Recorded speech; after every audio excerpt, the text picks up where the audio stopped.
Então, a primeira pergunta, Kamala Harris vencendo, o que muda na política mundial e econômica se a Kamala vencer? A Kamala, economicamente, é uma incógnita. Essa é uma das áreas onde tenho mais dúvidas. Agora, provavelmente a gente vai ver os Estados Unidos com uma retórica mais radical à esquerda. Provavelmente vai existir uma pressão muito grande para que haja o direito ao aborto nacionalmente nos Estados Unidos. Por consequência, isso também pode ter algum peso para outros países no exterior, porque a política americana interna afeta muito como modelo, muitas vezes, o que acontece em outros países. É possível que armas de fogo, em especial fuzis de nível militar, sofram algum tipo de restrição. É difícil, mas é possível. Entretanto, como o Congresso deve seguir sendo principalmente republicano, eu imagino que, e a Suprema Corte é principalmente republicana, por 6 ministros mais indicados por presidentes à direita contra 3 à esquerda, é provável, e ela só poderia indicar 2, então não conseguiria mudar cabalmente esse balanço, ou só conseguiria mais para o final do mandato. É provável que os freios e contrapesos mantenham as medidas em si limitadas. Agora, em termos de retórica, provavelmente vai haver uma retórica mais radical à esquerda e provavelmente a gente vai ver muito do chamado wokeismo, né?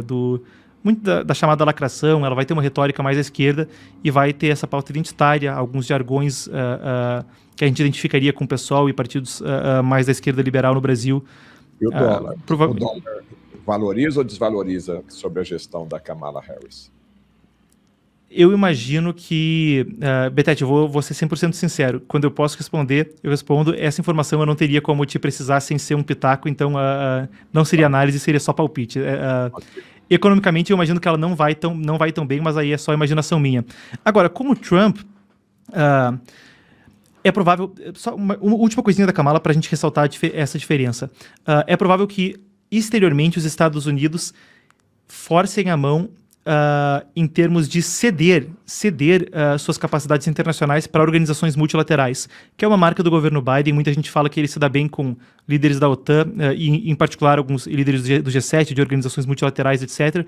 De fato, ele se dá bem porque muitos desses líderes também têm um pensamento muito parecido com o dele, o Emmanuel Macron da França, o Olaf Scholz da Alemanha, que são pessoas à esquerda do espectro político também e que veem os democratas com bons olhos. De fato, esse é o caso, mas muito do que Biden fez foi pesar a mão na pauta climática e ceder prerrogativas que, historicamente, os Estados Unidos teve de liderança no cenário global para organizações multilaterais, o que, em termos de análise, acaba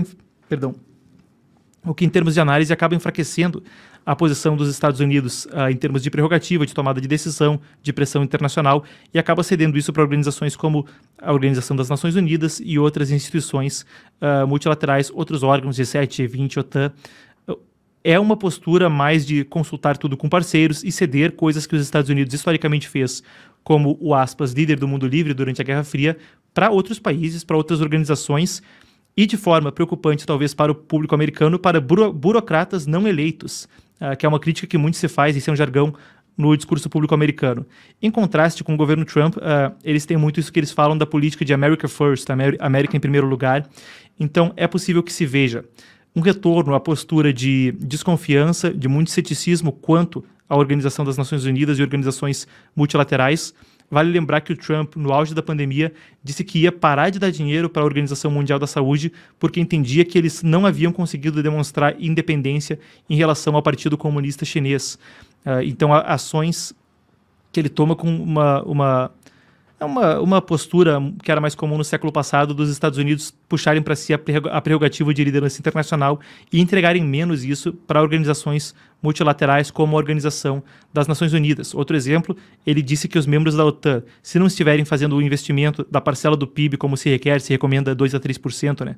E muitos estão abaixo, e o Trump critica que eles estão, então, só dependendo dos Estados Unidos para ser o fiador da sua defesa, sem se preocupar em contribuir para a defesa da Aliança Transatlântica.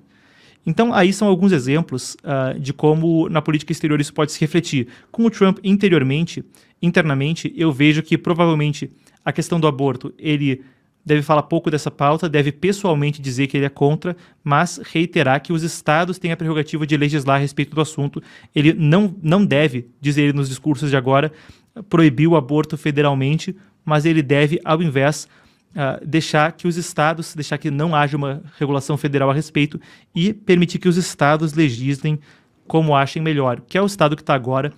Certamente não devemos ver proibição de armas de fogo, pelo contrário, eu imagino que o número de posse de gente que tem arma de fogo deve aumentar nos Estados Unidos sob o Trump. Deve-se ver uma postura também de paz pela força, que era praticamente o slogan do Ministério das Relações Exteriores, do Departamento de Estado, na época do governo Trump. E a gente deve ver ele muito assertivo, pesando a mão para cima da China, mesmo tendo algumas falas onde ele fala do Putin pessoalmente como uma pessoa que é fácil de lidar, que ele se dá bem. Ele deve pesar muito a mão quanto ao trato com a Rússia. Deve haver menos investimento bélico dos Estados Unidos na Ucrânia e mais investimento bélico em Israel e no leste da Ásia. A mão deve pesar para Taiwan, China, Japão, naquela região, Filipinas e também no Oriente Médio, onde ele deve retomar o processo de tentar estabelecer contato diplomático entre Israel e os países árabes da região.